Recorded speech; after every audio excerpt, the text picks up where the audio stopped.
Welcome to your own YouTube channel school online. Friends, आज के video में हम अधिगम के सिद्धांतों के बारे में बात करेंगे। तो आइए शुरू करते हैं हमारा आज का वीडियो।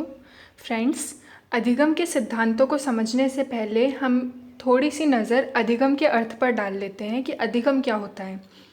तो मनोविज्ञान में अधिगम का अर्थ होता है सीखना। एक प्रसिद्ध मनोवैज्ञानिक काल्विन की परिभाषा है कि पहले से निर्मित व्यवहार में अनुभवों द्वारा आए परिवर्तन को अधिगम कहते हैं। यानी मनुष्य में पहले से जो व्यवहार था उसमें परिवर्तन आता है, उसके अनुभवों द्वारा। वो जो भी क्रियाकलाप करता है उनके द्वारा उसे अनुभव प्राप्त होते हैं और उन अनुभवों से उसके जो व्यवहार में जो परिवर्तन आते हैं उन्हीं को अधिगम कहा जाता है। अगर हम उदाहरण के लिए लें कि एक छोटा बालक है, छोटे बालक के सामने जलता दीपक अगर हम लेके जाएंगे तो वो उस दीपक की लौ को पकड़ने का प्रयास करेगा, क्योंकि उसके लिए वो नई वस्तु होगी। उसे नहीं पता होगा कि इसको पकड़ने पर मेरा हाथ जल जाएगा। वो उसे पकड़ने की, उसे छूने की कोशिश करेगा, लेकिन जब वो ये प्रयास करेगा तो इसमें उसका हाथ जलेगा और वो हाथ को पीछे खींच लेगा। अब इससे क्या होगा कि जब दोबारा उसके सामने कोई दीपक लाया जाएगा इस तरह से, या ऐसी जलती कोई वस्तु लाई जाएगी, तो उसे छूने का कभी प्रयास नहीं करेगा, बल्कि क्या होगा, वह उससे दूर हो जाएगा। और इसको क्या कहते हैं? इसको स्थिति के प्रति प्रतिक्रिया करना कहते हैं। यानी हम ये भी कह सकते हैं इसे दूसरे शब्दों में कि अनुभव के आधार पर बालक के स्वाभाविक व्यवहार में परिवर्तन हो गया, और इसे ही क्या कहा जाता है? अधिगम। तो फ्रेंड्स, अब हम अधिगम के सिद्धांतों के बारे में बात करते हैं। अधिगम के जो सिद्धांत हैं उनको दो वर्गों में विभक्त किया गया है, दो भागों में बांटा गया है। वे दो भाग कौन कौन से हैं? पहला तो है उद्दीपन अनुक्रिया सिद्धांत, जिसे व्यवहारवादी सिद्धांत भी कहा जाता है, और दूसरा है उद्दीपन उद्दीपन सिद्धांत, जिसे संज्ञानात्मक सिद्धांत भी कहा जाता है। तो आज की वीडियो में हम बात करेंगे उद्दीपन अनुक्रिया सिद्धांत यानी व्यवहारवादी सिद्धांत के बारे में। इन सिद्धांतों में क्या होता है? इन सिद्धांतों के अनुसार जब भी कोई व्यक्ति या किसी प्राणी के सामने कोई समस्या आती है, कोई भी समस्या जब उसके सामने आती है, इसे क्या कहा जाता है? उद्दीपन कहा जाता है। अब इस उद्दीपन इस समस्या के लिए, उस समस्या के समाधान के लिए वो भिन्न भिन्न अनुक्रियाएं करता है। यानी हमारे सामने कोई भी समस्या आ गई जिसे मनोवैज्ञानिक भाषा में उद्दीपन कहा जाता है। अब हमारे सामने जो समस्या आएगी तो स्वाभाविक रूप से हम उसके समाधान का प्रयत्न करेंगे, लेकिन ऐसा तो है नहीं कि हम जो समाधान का प्रयत्न कर रहे हैं वह सही हो। हम बहुत सी अनुक्रियाएं करेंगे, बहुत से कार्य करेंगे। अब उन कार्यों में से, उन अनुक्रियाओं में से एक ऐसी अनुक्रिया भी होगी जो कि उस समस्या का समाधान प्रस्तुत करती है। यानी बहुत सी हम अनुक्रियाएं करेंगे लेकिन सभी तो सही नहीं होगी, लेकिन कोई ना कोई तो ऐसी होगी जिससे वो समस्या सॉल्व हो जाएगी, वो प्रॉब्लम सॉल्व हो जाएगी। अब धीरे धीरे क्या होता है, पहले प्रयास में जब वो समस्या आई तो हमने देखा कि वो बहुत सारी अनुक्रियाएं करता है, बहुत से कार्य करता है उस समस्या का समाधान करने के लिए। लेकिन जब दूसरी बार वही समस्या उसके सामने आएगी जो पहले आई थी, तो वह पहले से कम अनुक्रियाएं करेगा। यानी उसे थोड़ा थोड़ा पता लग जाएगा कि हाँ, इस समस्या को सॉल्व करने के लिए मुझे ये कार्य करना चाहिए। दूसरी बार में वो थोड़ी कम अनुक्रियाएं करेगा, तीसरी में और कम, और धीरे धीरे वह उस समस्या के आने पर वही अनुक्रिया करने लग जाएगा जिससे उस समस्या का समाधान प्रस्तुत हो। इस प्रकार समस्या या उद्दीपन, किसी विशेष समस्या उद्दीपन के साथ किसी विशेष समाधान अनुक्रिया का क्या एक संबंध स्थापित हो जाता है, एक बॉन्ड स्टैब्लिश हो जाता है दोनों के बीच में, और इसे ही क्या कहते हैं? इसे ही सीखना कहते हैं। और फ्रेंड्स, ये जो सिद्धांत होते हैं जिसमें अनुक्रिया को उद्दीपन के साथ साथ संबंधित कर दिया जाता है, इन दोनों के बीच में एक बॉन्ड बना दिया जाता है, उसे ही उद्दीपन अनुक्रिया सिद्धांत कहा जाता है, और इसे ही व्यवहारवादी सिद्धांत भी कहा जाता है। अब प्रमुख व्यवहारवादी विचारक अगर हम देखें मनोविज्ञान में तो वे हैं थार्नडाइक, स्किनर, पावलव, हल और मिलर। ये कुछ प्रमुख व्यवहारवादी मनोवैज्ञानिक हैं। तो फ्रेंड्स, हमने देखा कि उद्दीपन अनुक्रिया सिद्धांत या व्यवहारवादी सिद्धांत किसे कहा जाता है, जिसमें उद्दीपक यानी समस्या और समाधान यानी अनुक्रिया दोनों के बीच में एक संबंध स्थापित कर दिया जाता है, उसे उद्दीपन अनुक्रिया सिद्धांत कहा जाता है। अब कुछ प्रमुख उद्दीपन अनुक्रिया सिद्धांत हैं। पहला, उद्दीपन अनुक्रिया अनुबंध सिद्धांत। दूसरा, क्रिया प्रसूत अनुबंधन सिद्धांत। तीसरा, पुनर्बलन का सिद्धांत, चौथा अनुकूलित अनुक्रिया सिद्धांत और पांचवा एडविन आर गुथरी का सानिध्य। हम एक एक करके जानेंगे इनके बारे में। आज की वीडियो में हम थार्नडाइक के उद्दीपन अनुक्रिया अनुबंध सिद्धांत की बात करेंगे। फ्रेंड्स, ये जो उद्दीपन सिद्धांत यानी संज्ञानात्मक सिद्धांत है, इसकी बात हम आगे करेंगे। आज की वीडियो में हम व्यवहारवादी सिद्धांत के बारे में देखेंगे, जिसमें से सबसे पहला है थार्नडाइक का उद्दीपन अनुक्रिया अनुबंध सिद्धांत। तो आइए शुरू करते हैं। तो फ्रेंड्स, उद्दीपन अनुक्रिया अनुबंध सिद्धांत, इसके प्रतिपादक अमेरिका के प्रसिद्ध मनोवैज्ञानिक एडवर्ड एल थार्नडाइक हैं और इन्होंने यह अधिगम सिद्धांत 1998 में दिया अपनी प्रसिद्ध पुस्तक एनिमल इंटेलिजेंस में। लेकिन इस सिद्धांत का अधिक स्पष्ट उल्लेख मिलता है उन्हीं की 1913 में लिखी गई पुस्तक एजुकेशन साइकोलॉजी में। फ्रेंड्स, जो थार्नडाइक हैं उन्होंने संबंधवाद का प्रतिपादन किया। संबंधवाद यानी कि उद्दीपन और अनुक्रिया, इनके मध्य एक संबंध स्थापित किया और इसे ही उद्दीपन अनुक्रिया सिद्धांत के नाम से जाना जाता है। इस सिद्धांत के अन्य नाम भी हैं, जैसे अधिगम का संबंध सिद्धांत, संयोजनवाद सिद्धांत, प्रयास एवं त्रुटि का सिद्धांत आदि। फ्रेंड्स, थार्नडाइक के उद्दीपन अनुक्रिया अनुबंध सिद्धांत के प्रमुख अनुयायियों में वुडवर्थ, पावलव, वॉटसन, गुथरी और हल महत्वपूर्ण हैं। इन मनोवैज्ञानिकों का मानना है कि प्रत्येक क्रिया के पीछे एक उद्दीपन होता है। जो भी कार्य मनुष्य करता है उसके पीछे कोई ना कोई उद्दीपन होता है, जिसका प्रभाव उस व्यक्ति पर पड़ता है और उसी उद्दीपन के अनुरूप, उसी उद्दीपन के अनुसार क्या होती है, अनुक्रिया, रेस्पॉन्ड होता है। उद्दीपन प्राणी पर प्रभाव डालता है, जिसके परिणाम स्वरूप वह अनुक्रिया करता है। यानी कोई प्रॉब्लम जब उसके सामने आएगी, कोई समस्या उसके सामने आएगी, तभी वह उसके समाधान का प्रयत्न करेगा और समाधान के प्रयत्न के लिए उसे क्या करना पड़ेगा, उसे कोई ना कोई अनुक्रिया ज़रूर करनी पड़ेगी। इस प्रकार एक विशिष्ट उद्दीपन एक विशिष्ट अनुक्रिया से संबंधित हो जाता है, यानी उद्दीपन और अनुक्रिया के मध्य में एक अनुबंध हो जाता है, एक बॉन्ड हो जाता है और इसी अधिगम सिद्धांत को SR बॉन्ड थ्योरी या उद्दीपन अनुक्रिया अनुबंध सिद्धांत भी कहा जाता है।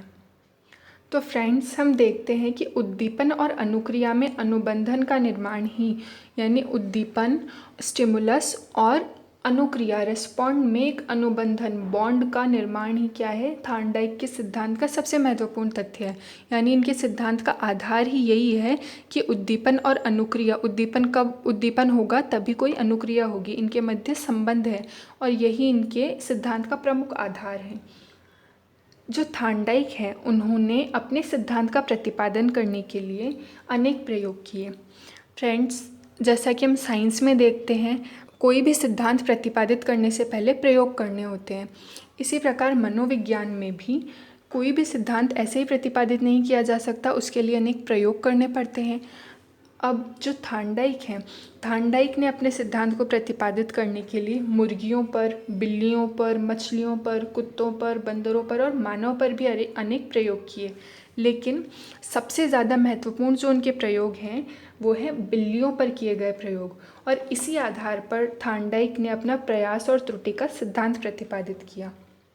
तो अब हम थार्नडाइक के प्रयोगों पर नज़र डालते हैं, जिनमें से सबसे इम्पॉर्टेंट, सबसे महत्वपूर्ण है उनका बिल्ली पर किया गया प्रयोग, जो कि उनकी पुस्तक एनिमल इंटेलिजेंस में उन्होंने बताया है। तो सबसे पहले हम देखते हैं उलझन बॉक्स प्रयोग।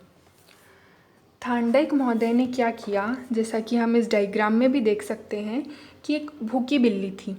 उस भूखी बिल्ली को एक मंजूषा में बंद कर दिया, एक बॉक्स में, बॉक्स मान सकते हैं, उस बॉक्स में बंद कर दिया और इस बॉक्स से बाहर निकलने का एक ही रास्ता रखा और उस रास्ते, उस दरवाजे के साथ एक लीवर लगा हुआ था, जिसको दबाने से दरवाज़ा खुल जाता था। यानी एक ही रास्ता था, उस रास्ते पर एक दरवाज़ा था और दरवाज़ा कैसे खुलता था, दरवाज़ा एक लीवर को प्रेस करने से खुलता था, लीवर को दबाने से खुल जाता था। अब बिल्ली भूखी थी तो क्या किया थार्नडाइक ने बाहर एक तश्तरी यानी एक प्लेट रख दी और उस प्लेट के अंदर एक मछली रख दी, मछली का टुकड़ा रख दिया। अब क्योंकि बिल्ली बहुत समय से भूखी थी और वो मंजूषा के अंदर बंद थी, उस बॉक्स के अंदर बंद थी और बाहर मछली पड़ी थी।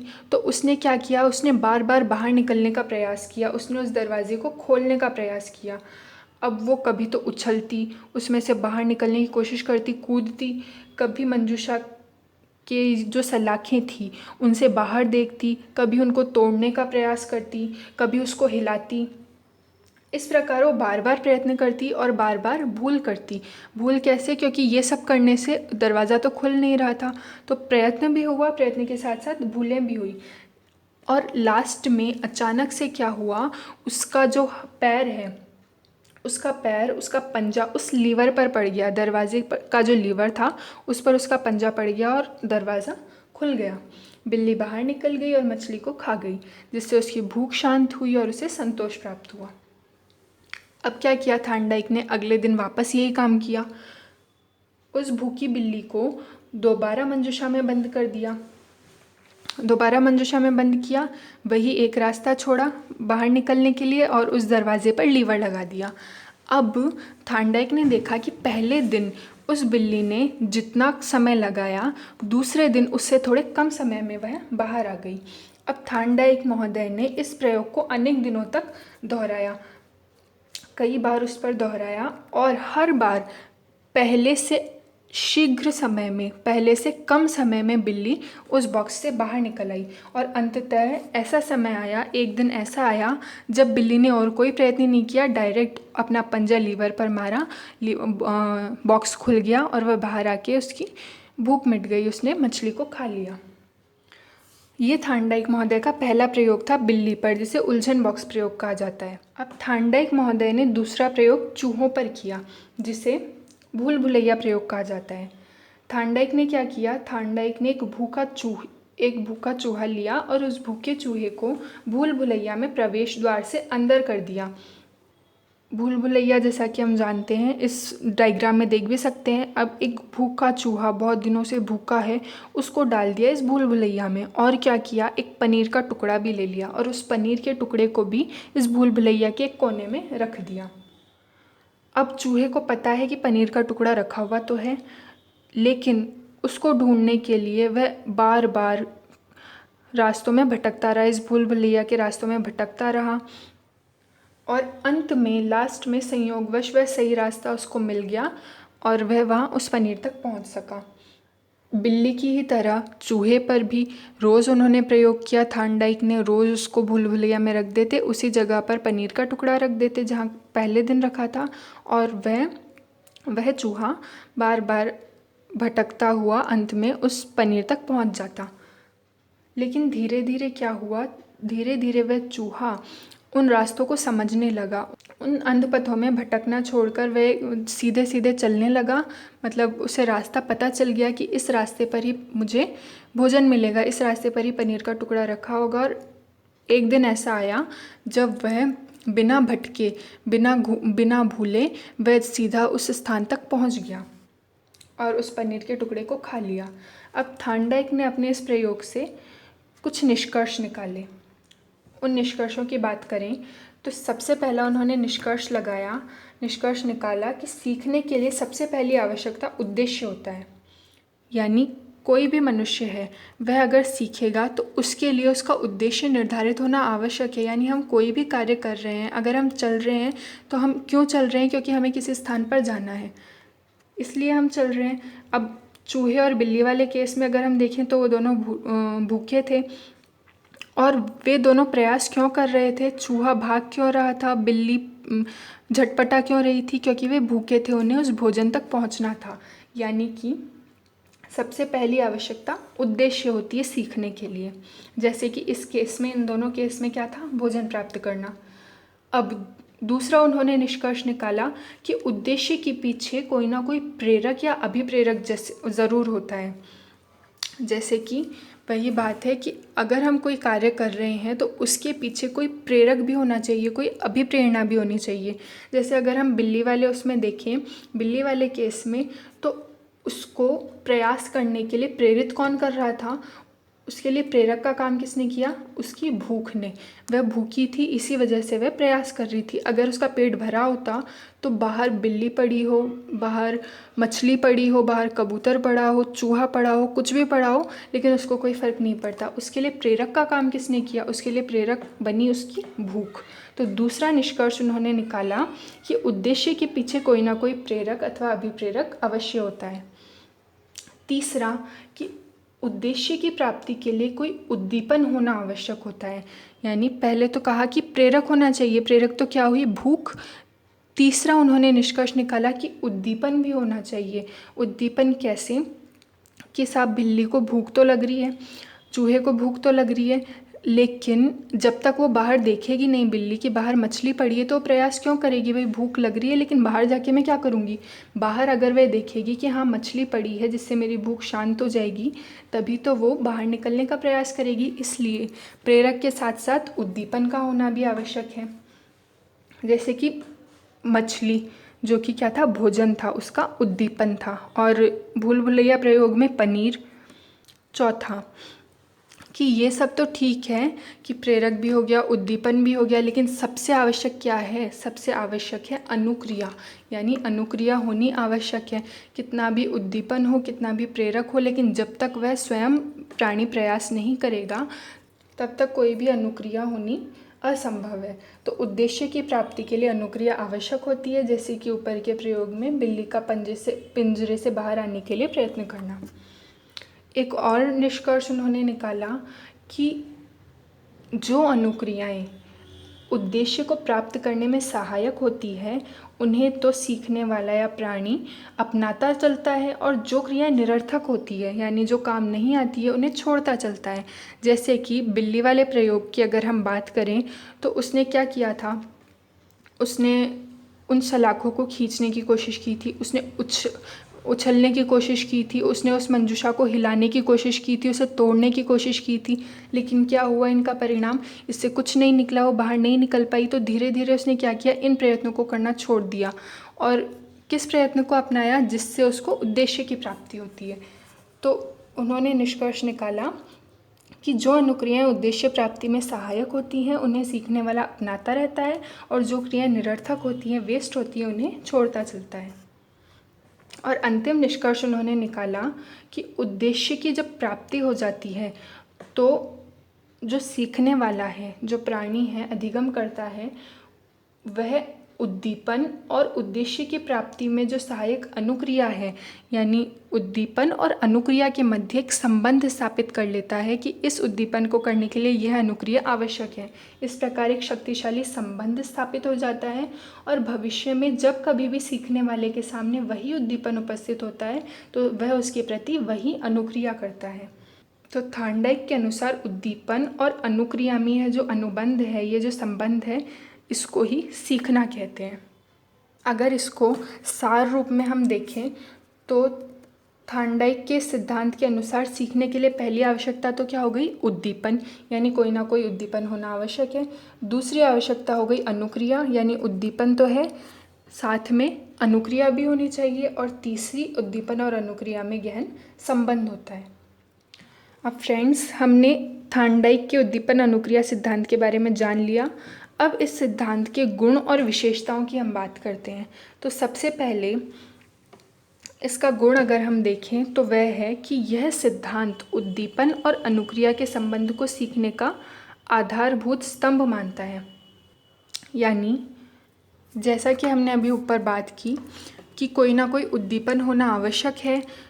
जैसा कि अगर हम बिल्ली के केस को अगर हम सेंटर में रख के सोचें तो उद्दीपन क्या था? उद्दीपन उसके सामने थी मछली।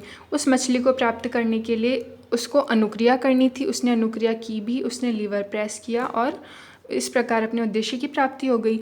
तो उद्दीपन और अनुक्रिया में यह एक संबंध स्थापित करता है थार्नडाइक का सिद्धांत। दूसरा, यह सिद्धांत शिक्षण कार्य में प्रेरणा को अधिक महत्व देता है।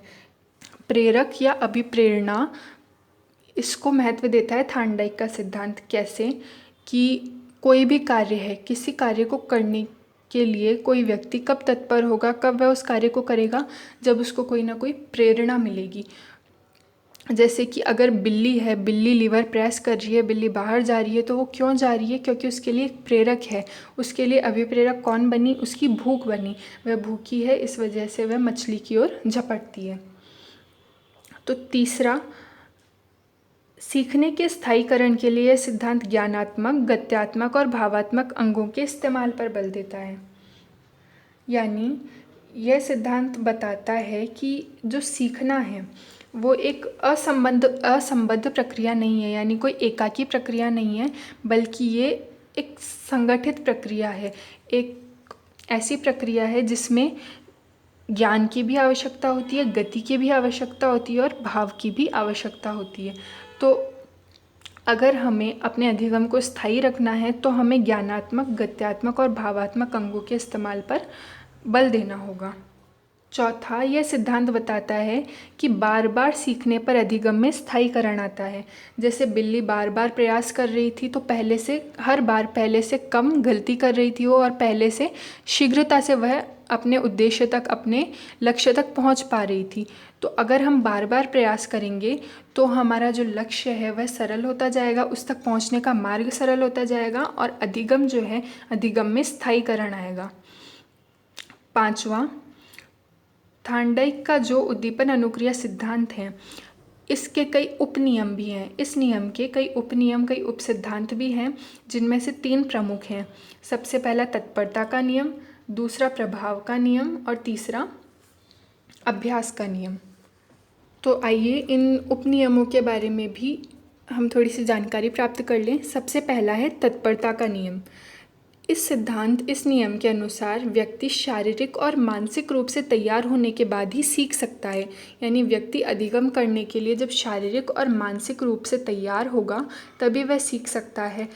तो सीखने के लिए तत्पर रहने से अधिगम शीघ्र भी होता है और स्थायी भी होता है। ये जो तत्परता है, तत्परता व्यक्ति को ध्यान केंद्रित करने में योगदान देती है, जिससे क्रिया आसानी से संपन्न हो जाती है। अगर हम देखें कि अगर कोई बच्चा मानसिक रूप से तैयार नहीं है तो कोई भी कार्य उसके लिए कष्टदायी होगा। अगर कोई सिंपल, कोई इजी, कोई आसान से आसान भी कार्य होगा तो वह उसको नहीं कर पाएगा जब तक वह शारीरिक साथ ही मानसिक रूप से तैयार नहीं होगा, तत्पर नहीं होगा। तो यही है तत्परता का नियम। इस बारे में भाटिया जी का एक कथन भी है कि तत्पर होने का मतलब है किसी कार्य को आधा कर लेना। यानी किसी कार्य को करने के लिए सबसे पहली आवश्यकता क्या है? तत्परता। अगर हम इसको शिक्षा से, हमारी वर्तमान शिक्षा प्रणाली से जोड़ें तो अधिगम के लिए जो बालक हैं उनको अधिगम के लिए सिखाने के लिए उनमें जिज्ञासा उत्पन्न करना आवश्यक है। अगर कक्ष में हम किसी बालक को नवीन ज्ञान प्रदान करना चाहते हैं, उसे कुछ सिखाना चाहते हैं, तो उसके लिए सबसे पहले बालक को हमें मानसिक रूप से तैयार करने की आवश्यकता है। क्योंकि अगर हम ज़बरदस्ती करेंगे, अगर हम उसे ज़बरदस्ती कोई कार्य करवाएंगे, अगर ज़बरदस्ती पढ़ाने ही बिठा दिया मान लो, तो उसकी भावनाओं का दमन होगा और वह हमारे कहने पर पढ़ने तो बैठ जाएगा, लेकिन वह मन से नहीं पढ़ पाएगा और उसकी जो इच्छा शक्ति है उसमें कमी आएगी। भाई, एक तो वो मन से पढ़ता और एक हमने उससे ज़बरदस्ती पढ़वाया, तो पढ़ने के प्रति जो उसकी रुचि है उसमें भी कमी आएगी, उसकी इच्छा शक्ति में भी कमी आएगी। इसलिए सबसे पहले हमें बालक को, विद्यार्थी को तैयार करना पड़ेगा मानसिक रूप से और उसमें जिज्ञासा उत्पन्न करनी पड़ेगी। दूसरा, प्रभाव का नियम। इस नियम के अनुसार किसी कार्य को करने से अच्छा या धनात्मक प्रतिफल मिलता है तो वह कार्य बार बार करने की इच्छा होती है। यानी बिल्ली वाले प्रयोग में बिल्ली ने उस लीवर को प्रेस किया, बहुत सारे प्रयत्न किए, लेकिन लास्ट में उसे संतोष की प्राप्ति हुई। संतोष कैसे मिला उसको? कि उसको मछली मिल गई और उसकी भूख शांत हो गई। यानी सुख की प्राप्ति, चैन की प्राप्ति हुई उसको। ठीक है, तो अगली बार वह उस कार्य को आसानी से करेगी, आराम से करेगी ना, इच्छा से करेगी, मन से। लेकिन अगर कोई कार्य है, अगर वो बिल्ली उससे बाहर निकल जाती है ना, उस मंजूषा से बाहर भी निकल जाती और उसको वह मछली भी नहीं मिलती, तो क्या अगली बार वह प्रयास करती? वह नहीं करती, क्योंकि असफलता मिलने पर व्यक्ति उस कार्य को दोबारा करने का प्रयास नहीं करता। इस संबंध में क्रो एंड क्रो की एक डेफिनेशन भी है, एक परिभाषा भी है कि सीखने की क्रिया में संतोष का स्थान महत्वपूर्ण होता है। यानी अगर हम सीख रहे हैं तो उसका परिणाम हम आशा करते हैं कि उसके परिणाम से हमें संतोष हो, हमें सुख की प्राप्ति हो। अगर इसको कक्षा कक्ष से जोड़ के देखें तो कक्षा में हमें बालक को सीखने के लिए निरंतर अभिप्रेरित करना चाहिए और प्रोत्साहित करना चाहिए। नवीन शिक्षण विधियों का प्रयोग करना चाहिए और अगर कोई बालक अधिगम कर रहा है, कोई बालक अच्छा कार्य कर रहा है तो उसके लिए उसको धनात्मक अभिप्रेरण दिया जाना चाहिए, उसको प्रोत्साहित किया जाना चाहिए, जिससे उसमें सीखने के प्रति रुचि बनी रहे। तो ये था प्रभाव का नियम, यानी अधिगम से जो प्रभाव उत्पन्न होता है उसका सीखने पर बहुत अधिक इम्पैक्ट पड़ता है, उसका बहुत अधिक योगदान होता है व्यक्ति के अधिगम पर। तीसरा हम देखते हैं अभ्यास का नियम। इस नियम के अनुसार कोई भी क्रिया बार बार दोहराने से उससे संबंध स्थापित हो जाता है और बार बार अगर हम अभ्यास करेंगे तो उस अभ्यास को करने से अधिगम सरल हो जाता है और इससे उस कार्य में कुशलता भी प्राप्त होती है। यानी कोई भी कार्य है, अगर हम एक बार करेंगे तो हम उतने कुशल नहीं होंगे उस कार्य को करने में, दोबारा करेंगे थोड़ी और कुशलता प्राप्त होगी, तीसरी बार करेंगे और कुशल होंगे और बार बार करने पर वह जो अधिगम है वह हमारे मस्तिष्क में स्थायी हो जाएगा और हम फिर उस कार्य को करने में कोई गलती नहीं करेंगे। जैसा कि बिल्ली और चूहे के साथ हुआ था, बार बार उन्होंने अभ्यास किया, बार बार प्रयत्न किया और अंत में वे बिल्कुल निर्दिष्ट दिशा में जाने लगी। बिल्ली डायरेक्ट उस लीवर को प्रेस करने लगी और जो चूहा है, चूहा डायरेक्ट उसी निर्दिष्ट स्थान पर पहुंच गया, सीधा सीधा उससे रास्ता पता चल गया। और ये सब किसका परिणाम था? ये सब अभ्यास का परिणाम था। अगर इसको भी हम क्लासरूम से जोड़ के देखें, अगर प्रैक्टिकली इसको देखें, अप्लाई करें, तो कक्षा कक्ष में बालक को सिखाए गए ज्ञान का, उसके अधिगम का बार बार अभ्यास करवाया जाना चाहिए, जिससे वह जो ज्ञान है वो बार बार दोहराने से स्थायी हो जाए। तो अध्यापक को क्या करना चाहिए? पढ़ाई गई सामग्री को बार बार दोहराना चाहिए। इसके लिए मौखिक रूप से, लिखित रूप से अभ्यास करवाया जा सकता है। तो ये हो गए 3 उपनियम थार्नडाइक के अधिगम के: तत्परता का नियम, अभ्यास का नियम और प्रभाव का नियम। अब फ्रेंड्स, कोई भी सिद्धांत है, उस सिद्धांत में ऐसा तो नहीं है कि सारी अच्छाइयाँ ही अच्छाई हो, कोई ना कोई कमी भी अवश्य होती है। तो आलोचकों ने इसकी कमियां भी निकाली। तो इस सिद्धांत की कुछ खामियां हम देखते हैं। तो सबसे पहली और सबसे बड़ी खामी तो इसकी ये है कि थार्नडाइक ने प्रयोग किस पे किया? बिल्ली पे किया, चूहे पे किया, यानी पशुओं पर प्रयोग किया, मनुष्य पर प्रयोग नहीं किया। तो सबसे पहली कमी ही यही है कि मनुष्यों की अपेक्षा पशुओं के सीखने की क्रिया को यह सिद्धांत अधिक स्पष्ट करता है। दूसरा, सीखने के उद्देश्य तक पहुंचने में काफ़ी समय लग जाता है कि बार बार प्रयास करेगा, फिर गलती करेगा, फिर प्रयास करेगा, फिर गलती करेगा। तो इससे जो उद्देश्य तक पहुंचने का जो समय है वह बहुत ज़्यादा हो जाएगा, उसमें बहुत ज़्यादा समय लग जाएगा। तीसरा, कि यह सिद्धांत अधिगम के कारणों पर प्रकाश नहीं डालता। यानी यह सिद्धांत ये तो बताता है कि सीखा कैसे जाए, सीखने की विधि तो बताता है, लेकिन कोई व्यक्ति, कोई बालक सीखता क्यों है, इस पर यह सिद्धांत प्रकाश नहीं डालता। चौथा, यह मानव विवेक और चिंतन की अवहेलना करते हुए रटने की क्रिया पर बल देता है। यानी थार्नडाइक का सिद्धांत क्या है? बार बार अभ्यास करो, बार बार दोहराओ। तो ये तो क्या हो गया? ये तो रट्टाफिकेशन हो गया, ये तो रटन पद्धति हो गई। तो आलोचकों ने कहा कि ये मानव विवेक को और मानव चिंतन को तो परे रख के ये सिर्फ रटने पर बल देता है। पांचवा, इससे अधिगम में यांत्रिकता आ जाती है। यानी एक मशीन की तरह से कोई कार्य बार बार किए जाओ, परिणाम प्राप्त किए जाओ, कार्य किए जाओ, परिणाम प्राप्त किए जाओ। यानी मनुष्य का विवेक, मनुष्य की बुद्धि तो कहीं नहीं रही और ये सिर्फ क्या है? ये एक यंत्रनुमा कार्य हो गया। और छठी इनकी आलोचना की जाती है कि ये व्यर्थ के प्रयत्नों पर अधिक बल देते हैं। यानी किसी भी अधिगम को करने के लिए, कोई भी चीज़ सीखने के लिए मनुष्य बार बार प्रयत्न करेगा और बार बार प्रयत्न करने पर अनेक गलत प्रयत्न करेगा, लेकिन साथ में एक सही प्रयत्न भी करेगा और धीरे धीरे उन व्यर्थ के परिणामों को हटाता जाएगा और जो सही प्रयत्न था, सही अनुक्रिया थी, उसको वह अपना लेगा। लेकिन साथ में ये जो व्यर्थ के प्रयत्न हैं, इन पर अधिक बल थार्नडाइक के सिद्धांत में देखा जा सकता है। अब फ्रेंड्स, अनेक कमियों के बावजूद थार्नडाइक का जो अधिगम सिद्धांत है उसकी मनोविज्ञान में और अधिगम के सिद्धांतों में सर्वोच्च स्थान है, सर्वोच्च भूमिका है और इसकी शिक्षण में अनेक उपयोगिताएं भी हैं, अनेक योगदान भी हैं। तो आइए उन योगदानों पर भी नज़र डालते हैं। तो हम देखते हैं थार्नडाइक के सिद्धांत की शैक्षिक उपादेयता। सबसे पहले तो यह निरंतर परिश्रम और प्रयास करने पर बल देता है। यानी ये जो सिद्धांत है, थार्नडाइक का सिद्धांत निरंतर परिश्रम और प्रयास करने पर बल देता है। यानी बार बार कोई कार्य करने पर ही हमें परिणाम की प्राप्ति होगी, उससे ही अधिगम में स्थायीकरण आएगा। यानी कि ये बार बार परिश्रम करने पर बल देते हैं। दूसरा, यह सिद्धांत करके सीखने पर जोर देता है। यानी कोई भी वस्तु हमें प्राप्त करनी है तो उसके लिए हमें खुद कार्य करना पड़ेगा, खुद सीखना पड़ेगा, खुद अनुभव अर्जित करने पड़ेंगे और खुद ही सही अनुक्रिया ढूंढनी पड़ेगी। यानी यह स्पून फीडिंग पर नहीं, खुद करके सीखने पर जोर देता है। और ये जो है, ये सिद्धांत ये विषय वस्तु को छोटे छोटे भागों में बांट देता है, छोटे छोटे भागों में विभाजित कर दिया जाता है, जिससे अधिगम और सरल हो जाता है। तीसरा, ये पिछड़े और मंदबुद्धि बालकों के लिए अधिक उपयोगी है। यानी हमने पहले बात तो की थी भाई ये समय नष्ट करता है, व्यर्थ के प्रयत्नों पर बल देता है, लेकिन सभी व्यक्तियों का दिमाग, सभी बालकों का दिमाग, मस्तिष्क एक जैसा नहीं होता है। तो जो मंदबुद्धि और पिछड़े जो बालक हैं उनके लिए यह सिद्धांत अधिक उपयोगी है, क्योंकि इसमें बार बार प्रयास किया जाता है और बार बार करने से वह जो चीज़ है, वह जो विषय वस्तु है, वह उनके माइंड में, उनके मस्तिष्क में फिट हो जाती है। तो यह उनके लिए अधिक उपयोगी है। चौथा, इससे बालकों में धैर्य, आशावादिता, आत्मविश्वास, आत्मनिर्भरता जैसे गुणों का भी विकास होता है।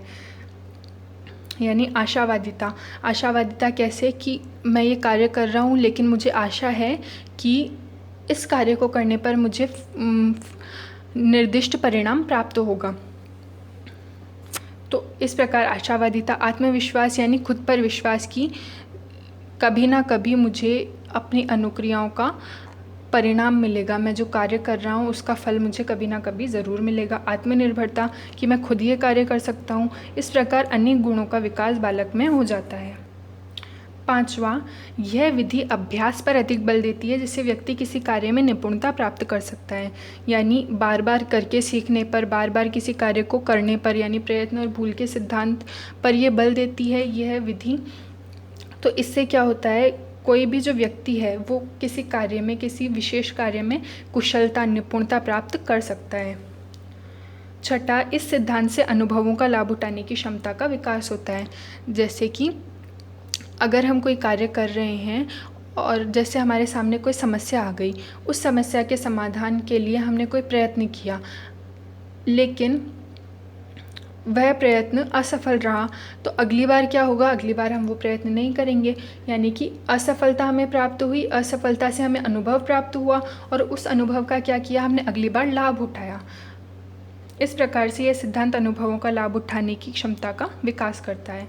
और सातवां, कि यह सिद्धांत समस्या के समाधान में बहुत ही उपयोगी है। और ये बात कही गैरिसन ने कि यह सिद्धांत समस्या के समाधान में बहुत ही उपयोगी सिद्ध हुआ है। तो इस प्रकार हमने बात की अधिगम के सिद्धांतों की। अधिगम के सिद्धांतों में व्यवहारवादी सिद्धांतों को हमने जाना और उसमें सबसे महत्वपूर्ण सर्वप्रथम हमने थार्नडाइक के उद्दीपन अनुक्रिया सिद्धांत की बात की। तो फ्रेंड्स, आशा है आपको मेरा आज का वीडियो समझ आया होगा, पसंद आया होगा। तो आज की वीडियो में इतना ही। धन्यवाद।